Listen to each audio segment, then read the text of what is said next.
Plus les gens affluent vers les villes, plus le besoin de Jésus grandit dans les zones urbaines. Les grandes cités incitent à un style de vie stressant, laissant peu de place ou même pas du tout de temps pour penser à la religion.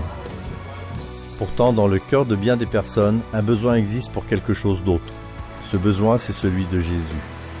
Beaucoup sont en attente de quelqu'un qui leur tende la main, qui s'occupe d'eux et partage avec eux le message de l'espérance. La ville d'Auckland, en Nouvelle-Zélande, est l'une des plus grandes villes du Pacifique Sud. Dans cette ville, un groupe d'adventistes cherche à entrer en contact avec ceux qui ressentent le besoin de l'amour de Dieu. Les membres d'église ont créé une fondation de la grâce et se sont lancés le défi d'aimer inconditionnellement les habitants d'Auckland, quel qu'ait été leur passé et quel que soit leur présent.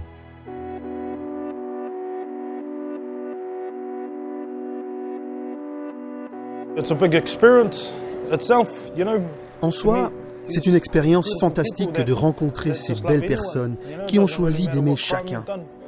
Peu importe quel crime vous avez commis dans votre vie, car c'est ainsi que Jésus aime. Il aime tout le monde et chacun, et tous peuvent être pardonnés.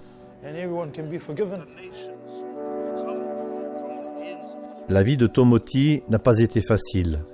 La Fondation s'efforce de démontrer l'amour de Jésus à des personnes comme Tomoti.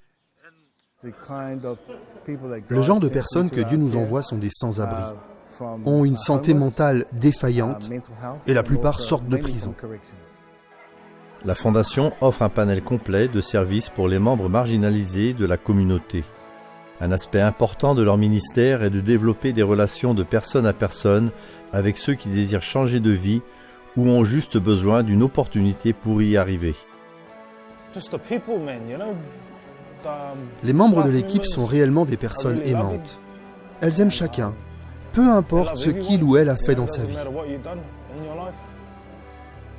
Quand l'amour du Christ est manifesté à ces personnes, elles voient et comprennent que Dieu les accepte et leur pardonne.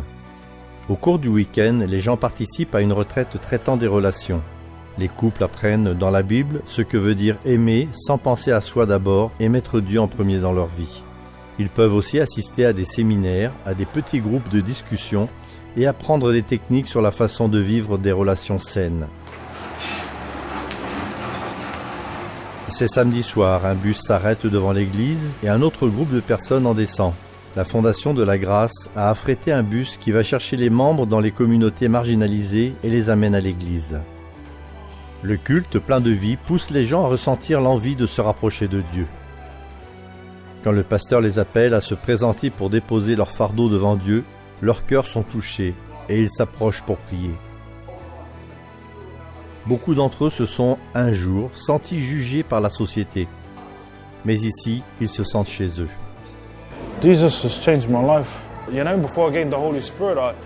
Jésus a changé ma vie. Avant de recevoir le Saint-Esprit, je me sentais toujours fautif. Mais ensuite, j'ai ressenti la véritable puissance de notre Seigneur Jésus qui m'innocentait et maintenant, c'est le Saint-Esprit qui me dirige.